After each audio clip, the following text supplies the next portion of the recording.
Welcome to the Great Detectives of Old Time Radio. From Boise, Idaho, this is your host, Adam Graham. If you have a comment, email it to me, box13@greatdetectives.net. Follow us over on Twitter at Radio Detectives and become one of our friends on Facebook, facebook.com/Radio Detectives. A reminder, as you're making your travel plans, remember JohnnyDollarAir.com. JohnnyDollarAir.com is a Priceline affiliate link, so you get all the benefits of going through Priceline.com, but part of the purchase price benefits the Great Detectives of Old Time Radio at no additional cost to you. So remember, when making your travel plans, check JohnnyDollarAir.com first. Well, now it is time for this week's episode of yours truly, Johnny Dollar. The original air date, March 24th, 1953, and the title, The Syndicate Matter. For your listening enjoyment, John Lund as Johnny Dollar. Mr. Dollar, this is Wilbur Runyon. I planned to meet you at the Dallas airport, but by the time I had you paid... Oh, it's all right. Sorry you went to that trouble. I took a cab in. Are you at your office now? Yes. I'll be right over. I hope the Home Office didn't think I was foolish asking for your help in this matter, but... Oh, no, they didn't. Not after paying off 4 policies in one employee group in so short a time. Well, that's the way I figured it. Accidental deaths at the oil wells are one thing, but, well, murder puts a different light on it. Yeah, it usually does. I'll be there in 10 minutes.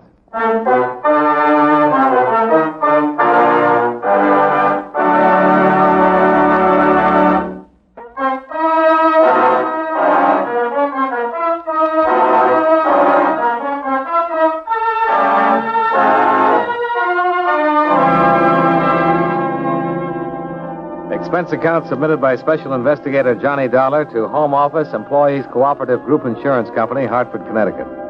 The following is an accounting of expenditures during my investigation of the Syndicate matter. Expense account item 1, $106.40, airfare and incidentals between Hartford and Dallas, including cab fare to the Alamo building, where I contacted Wilbur Runyon, manager of your Southwestern Division. You, read my report to the Home Office, Mr. Dollar? Yeah, what there was of it. Well, there isn't much I can add to it, I'm afraid. Even the sheriff at Tupelo doesn't know any more than what I wrote. With the new oil strike, Tupelo's a boom town. That always means a certain amount of trouble. 4 murders seems like an extra large helping, though, even for a boomtown.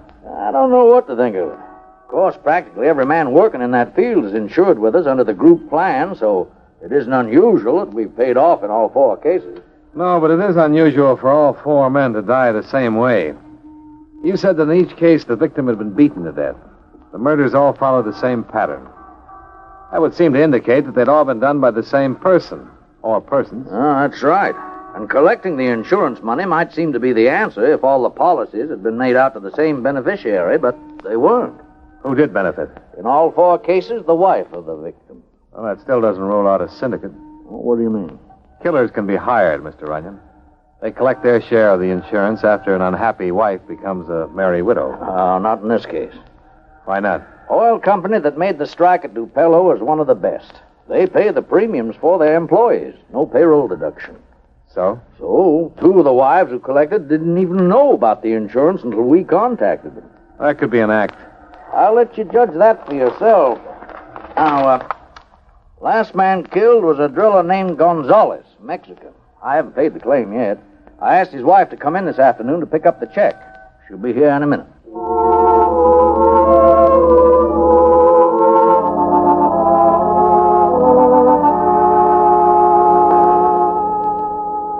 This money comes from the men who killed my husband? No, Mrs. Gonzalez. It's insurance, life insurance the oil company paid for. $2,000? Well, that's right, ma'am.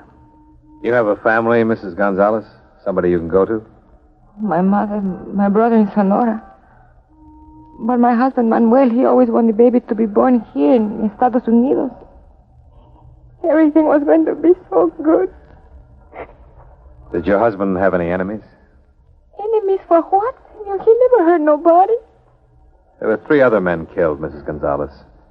Did he know any of them? I don't know. No, I don't think so.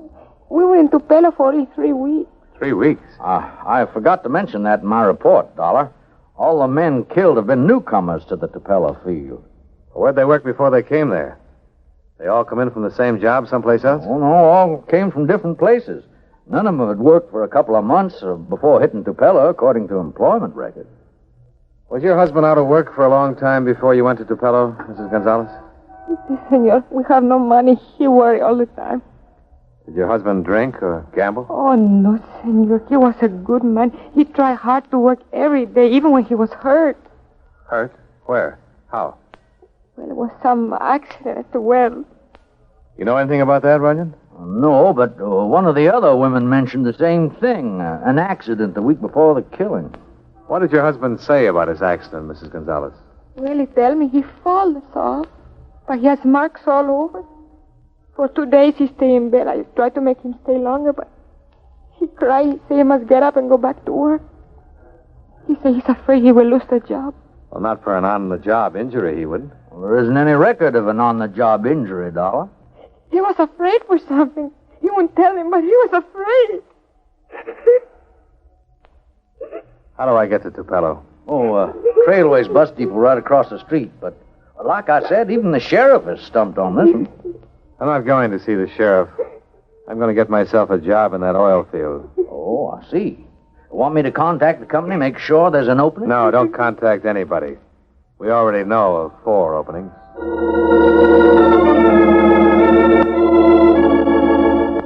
Expense account item 2, $5.20 for a used suit of dungarees and a pair of work shoes. Item 3, $6.12. Bus fare from Dallas to the Tupelo oil field.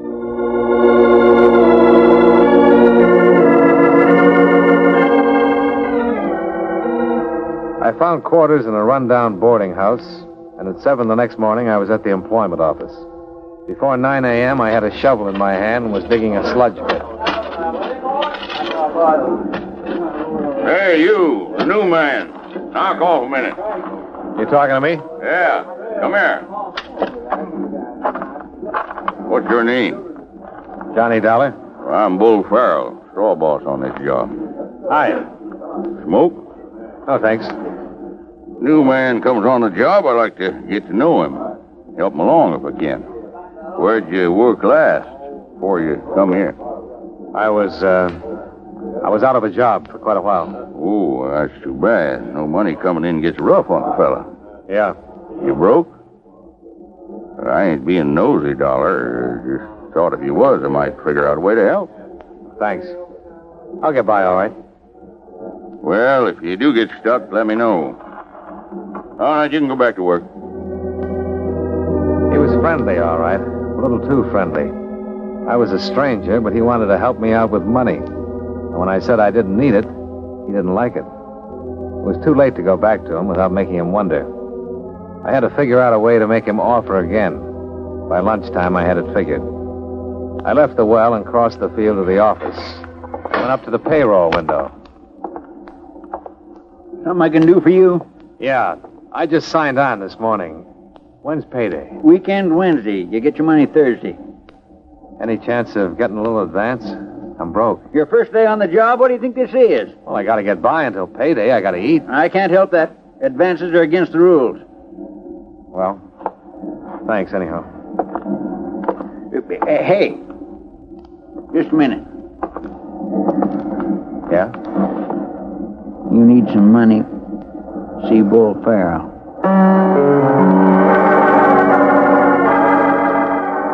See Bull Farrell. All roads led back to the straw boss. And seeing him wasn't hard. He was leaning against the wall of the payroll shack when I came out. Hey, Dollar, wait up. Bracing the cashier for an advance, huh? I could have told you that wouldn't work. You're right, it didn't. Why didn't you come to me like I told you? All right. You want to lend me some money? Well, I wish I could, but I'm just a working stiff myself. Well, then why the offer? I thought I'd send you to Frankie Roebling. Runs the tool department. Aunt or somebody died and left him a bundle. He likes to help guys along. Just like that, huh? Well, he'll expect a little something for his trouble, a little interest. After all, he's taking a chance. You're new on the job. You want to see him or don't you? Yeah. Yeah, I want to see him. You said the tool shed? Don't bother him on the job. Room 12, the Tupelo Hotel, tonight.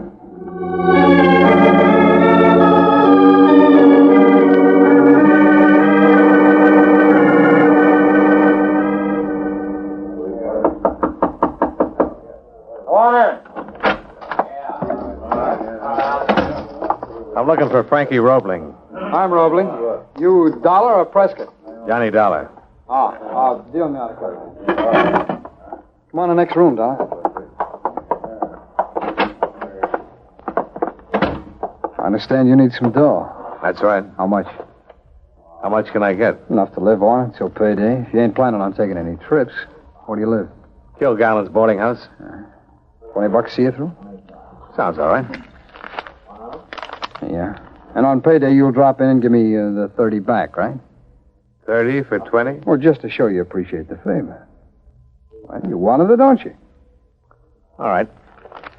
You want me to sign some kind of a note? An IOU? What for? I'll remember it.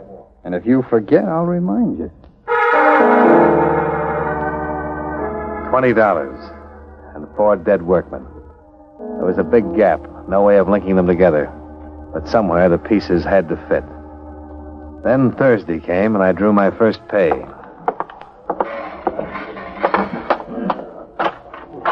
Hi, Dollar. Get your dough all right? Huh? Oh, yeah, Bo. I got it. $32.80. Well, only 3 days. Frankie Roebling will be expecting to see you tonight. I know. He just asked me to remind you. Some of these roughnecks get absent-minded and makes it tough on everybody, especially themselves. Don't worry, Bo. I got a good memory. More than 50 men were in Roebling's room that night, all of them in work clothes, all of them giving him money, and none of them enjoying it. I waited until the last of them paid up and drifted out. Well, Dollar, I see you hanging back where the other boys are shelling out. I wanted to see you alone. Yeah, I know. That means you want to talk, and when you want to talk, it means you want to stall about paying. I only had 3 days' pay coming. You knew that when you borrowed the money. I had the boarding house to pay. I have to live, don't I? Do you? All I'm asking for is more time. All right, Dollar. I'll give you more time. Next payday. Only then it'll be $40, not 30. Suppose I say I won't pay it. What do you do then, Roebling? Take me outside? You thinking of getting hard, Dollar? No, Roebling. Just curious. Yeah. Big, too, ain't you? Big, hard guy. Next week, $40. I figure by next week you may soften up.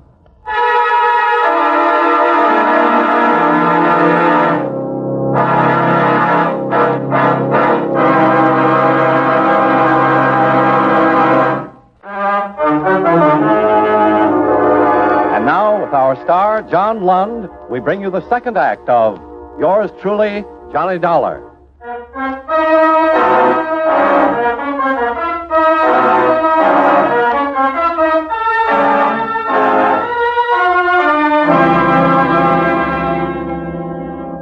I went into a couple of the honky-tonks along the main drag and tried to strike up conversations with men I'd seen in Roebling's room. But they shied away from the subject like skittish horses. I was ready to give it up when a man I recognized from the job came over and set his beer down next to mine. Mind if I sit down? Help yourself. My name's Prescott, Wally Prescott. Yeah, I know. You were behind me in the pay line this afternoon. Yeah. And I saw you up at Roebling's room tonight. What were you doing there? Paying off? Yeah. I saw you, too. But you didn't pay off. How do you know? I heard some talk later. Roebling and Bull Farrell. It's none of my business, maybe, but you better pay. I'm short of cash. Look, a lot of us are short. I'm just telling you for your own good. I'm on the hook myself. If they don't like it, let them sue me. That isn't the way they work it. How do they work it? Vronsky and a couple of the others could tell you. If you don't pay up in full by next week, you're liable to get worked over. That doesn't convince you? Yeah? Well, a few guys have died around here since the field opened. Too bad a few guys didn't have a talk with the sheriff instead. About what? A beating in a dark alley from a bunch of guys you can't identify? What would it prove? And what happens next when the guys you want behind bars can't be put there? Every payday, I just about manage to pay off. I got a wife and 2 kids, so I got to borrow all over again to feed them. Bronski's in the same boat. So are a dozen others.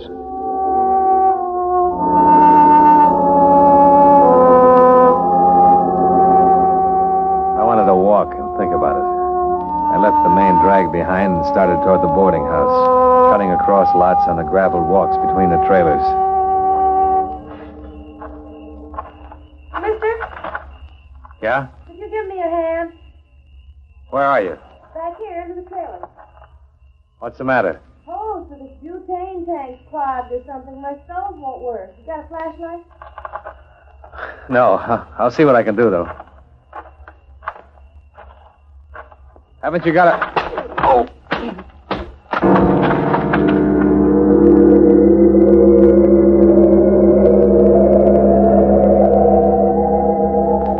Waves of pain swirled over me, and then I was sucked down into a whirlpool of blackness. When I came out of it, I was alone. I could feel the gravel biting into the side of my face. After a while, I managed to get on my feet, make my way to the boarding house. I fell across the bed with my clothes on and passed out again.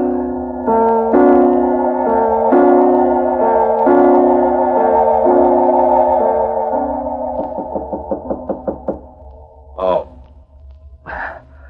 Come in. Well, what happened to you, Dollar? I had a little accident, Bo. Isn't that what usually happens? Rough town. I'd have known better than to get liquored up on pay night. I'd have known that's what happened when you didn't show for work this morning. Why don't you save it? We're alone. Oh, what are you talking about? You know what I'm talking about.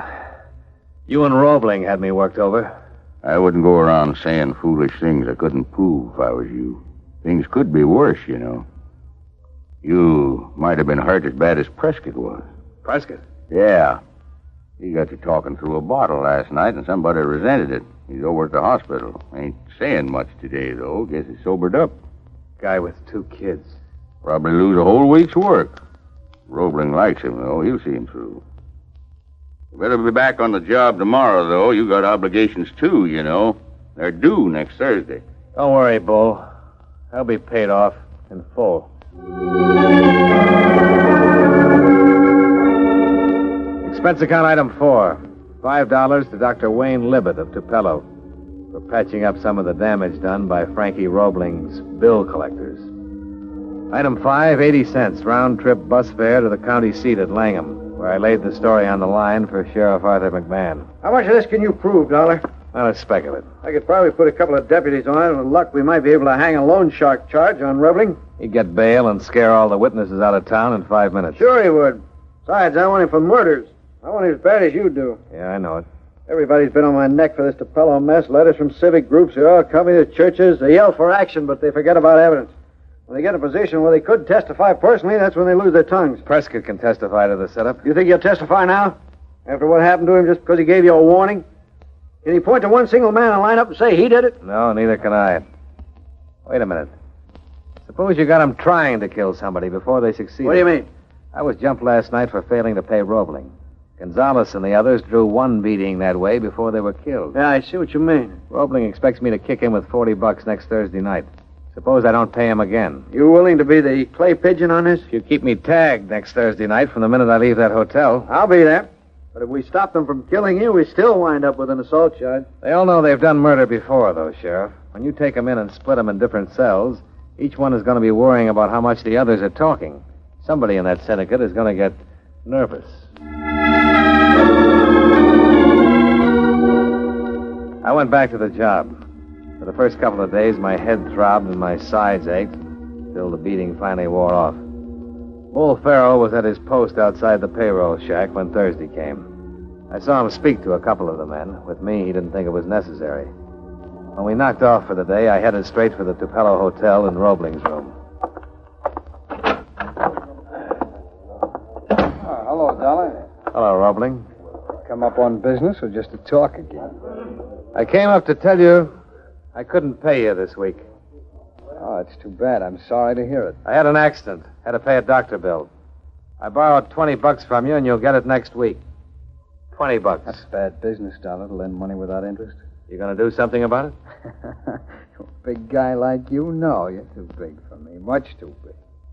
You know what I'm going to do? I got an idea. I'm going to make that 20 a gift, Dollar, from me to you. No strings. No strings at all. I left the hotel and hit the main drag as I had the week before. I started to sweat. If the sheriff and his deputies were around, I couldn't see him. I pretended to have quite a few drinks in a half a dozen bars before I headed for the boarding house. Once I got away from the center of town, the streets were like a cemetery.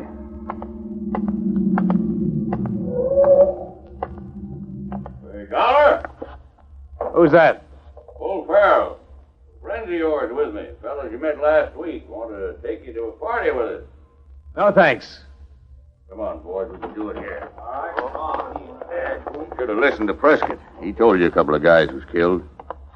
Okay, boys. Give them the full job this time. All right, that's enough. I got 4 deputies riding herd on this party. First one of you to move stops a bullet. Now, you stand there and get your hands up. You all right, Dollar? Yeah. Where the devil were you? Passed you in the car on the way out, turned into the driveway across the street. How'd you know where to stake out? This big mouth laid it out for his playmates in the hotel bar right after you left. My deputy was standing less than 10 feet away from him. Okay, so I start to beat a guy up. Let's get in and pay the fine. Sure, I got a half dozen murder warrants here in the name of John Doe, too. What do you want to do about them?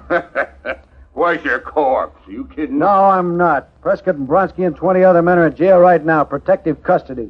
And they've all made statements. Some one of them is bound to recognize one of your boys. Sure. We got all of you except Frankie Roebling. He's the boy who's going to pay the fine, Bull. While you sweat it out, he'll pay a fine for loan sharking and then get out of the state. Who are you bluffing? You guys keep your mouths shut. You got nothing on any of us. Let's all go in and wait and see, huh? They wavered, but they didn't break. We knew that by Monday morning, Roebling would have a high-powered attorney in to spring him on a writ. Roebling was getting jittery himself, though. He didn't know what was going on inside, and it was killing him. We watched him from the upper window of the courthouse. Get him down there. He's more nervous than the ones we got here under lock and key. Yeah, been hanging around all day. I could only get him in here for 24 hours. On the loan charge? He'd bail himself out before he got the key turned. Hey, who is that he's talking to? Jailer. Going over to the cafe to get supper for the others. Every time he crosses the street, Roebling tries to pump him. Oh, that's a frightened man, Sheriff. He could blow up any minute. Not unless we find a way to light the fuse. Hey, wait a minute. Maybe we can get a match under him. How? By putting on a show for his benefit. Suppose he thought we were going to bring Bull in here tonight and work him over. I don't handle prisoners that way, Dollar. You don't have to. All we want is for Roebling to think you're doing it. Is there a telephone over in that cafe? Yeah. Call over and get your jailer. On the way back, he can tell Roebling that Bull's getting a workout tonight. I don't get what you're driving at. Where do you think Roebling will be tonight after he gets that piece of information? Right down there where he is now, sweating it out by proxy. Very well. Then what? About 10 o'clock, get Bull out of the cell and bring him in here. I won't manhandle him, Dollar. Listen to me, will you? You bring him in and seat him over there. Roebling's across the street. He'll see it. Yeah? Who's that deputy of yours, the big guy? Mike Larkin? Yeah. After we get Bull in here, we pull the shades. Then we march him right out again and put Larkin in that chair instead. If we can stage it right, we put the overhead lights out and turn that desk lamp on the chair so it throws shadows against the shade. From where Roebling stands, it'll look like the shadow in the chair is Bull's. We can also make it look like we're giving him a terrific beating. Then what? What would you do if you actually got a confession out of somebody in this room? Go in the next office, type it up, have him sign it? So that's what you do. Mm-hmm. Typewriter in there is right next to the window. Then you bring Bull in to sign it. He won't sign a confession. No, but he'll sign a denial. It isn't what Bull signs that matters. It's what Roebling thinks Bull Farrell is signing.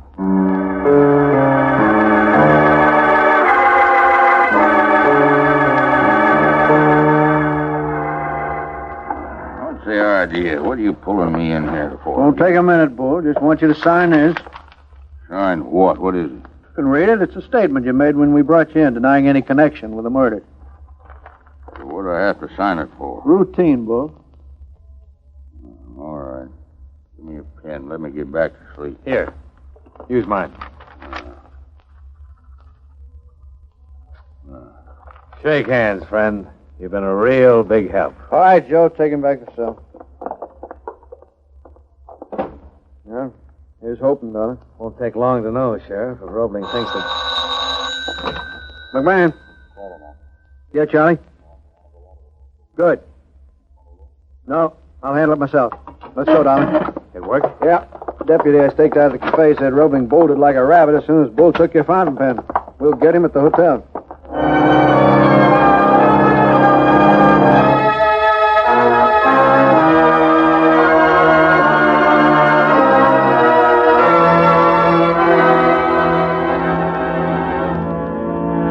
And that about wound it up. There were 6 of them altogether.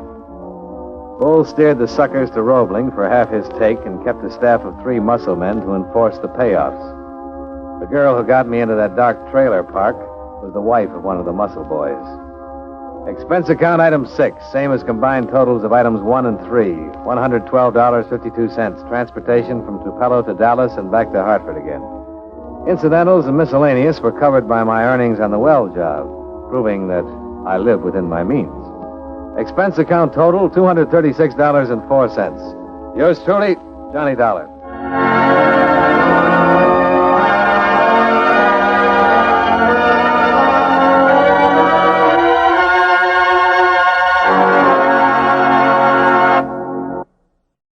Welcome back. Well, that is definitely a hard way to solve a case, but some of these cases, the only way to find out what's going on is to go undercover. I did wonder a bit during the case where they were doing the whole silhouette thing, whether that might not have backfired and gotten the officer who was pretending to be the crook killed. But then again, that might be a bit more far-fetched for this type of story, which I think is maybe a bit more grounded than that.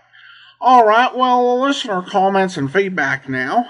Laura writes in regarding Squad Room and says, and once again, I find a new show to listen to. You would think after all this time.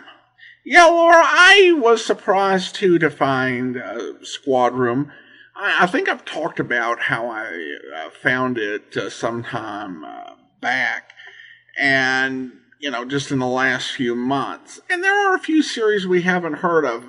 Now, we only did play 2 episodes of Squad Room, but there may be more episodes out there. I'll keep an eye on them. I do know that in Jim Cox's book on crime programs, he mentioned that there were 7 episodes of Squad Room that were out there floating around. So you never know. We may return to that series again as we have with so many others. Thanks so much for your comment, and so glad to bring you a new series. Well, now I do want to go ahead and thank our Patreon supporter of the day. Thank you to Dan. Dan has been one of our Patreon supporters since March of 2016. Currently supporting the show at the Detective Sergeant level of $7.14 or more per month. Thanks so much for your support, Dan. And that'll do it for today. A reminder, if you are enjoying the podcast, please be sure to rate and review the podcast wherever you download your podcast from. Next Tuesday, we'll be bringing you previously uncirculated episodes of Jeff Regan Investigator. And next Friday, we'll be back with another episode of yours truly, Johnny Dollar. Tomorrow, we'll be premiering Tales of the Texas Rangers and the audition episode where... Mom, let me in! Let me in! Mom! Billy! What's the matter, Billy? Mom, I saw it.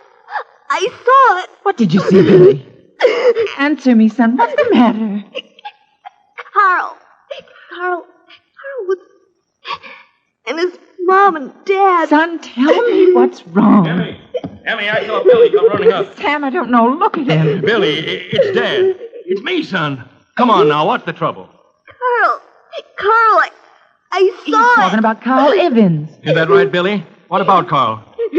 Something's wrong at the Evans place. Take care of Billy, Em. I'm going to ride over there. I hope you'll be listening then. In the meantime, do send your comments to box13@greatdetectives.net. Check us out on Instagram, instagram.com/greatdetectives, and follow us on Twitter at Radio Detectives. From Boise, Idaho, this is your host, Adam Graham, signing off.